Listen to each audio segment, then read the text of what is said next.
तू एवढा डॅशिंग आहेस असं मला सांगतेस, मलाही असं वाटतं. पण एकदा तू खूप घाबरलेली आहेस. जसं शिवाजी महाराजांची आग्र्याहून सुटका, तशी तुझी अजमेरहून सुटका झाली आहे.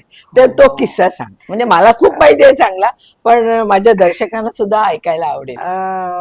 खूप ऍक्च्युली खूप कठीण काळ होता तो. आम्ही एका राजस्थानी फिल्मसाठी गेलो होतो. अजमेरला नेलं होतं आम्हाला. आणि जाताना खूप साऱ्या गोष्टी, अंशुमला पाटील तू ओळखत असशील, हो आपली हो. ती अभिनेत्री, ती होती माझ्या बरोबर. आणि 10-12 दिवसाचंच शूटिंग करायचं आणि परत यायचं असं ते ठरलं होतं. कसलं पण शूटिंग होतं ते?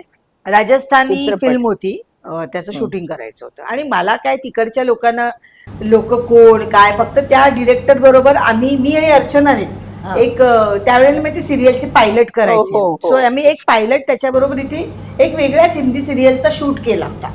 आणि तो म्हणाला की असं मैं एक फिल्म बना रहा हूँ, तो आप सेकंड लीड करोगी क्या. आणि त्यावेळेला काय माझं वय 20 होतं, त्यामुळे असं झालं की कामं तर करायची आहेत. पूर्ण टोटल फिल्मचे मला 15,000 रुपये मिळणार होते. सो त्यावेळेला ती किंमत खूप मोठी होती. इथे हो ना. 100-150 रुपये नाटकाला मिळायचे आणि 15,000 डायरेक्ट मिळणार. सो खूप मोठी गोष्ट होती. मग गेलो तिकडे, पण मग ते सगळे चित्रच वेगळं होतं. तो तिकडचा माणूस बरोबर नव्हता आणि मग त्यांनी सगळ्या गोष्टी केल्या आणि 90 दिवस त्यांनी आम्हाला तिथे डांबून ठेवलं होतं.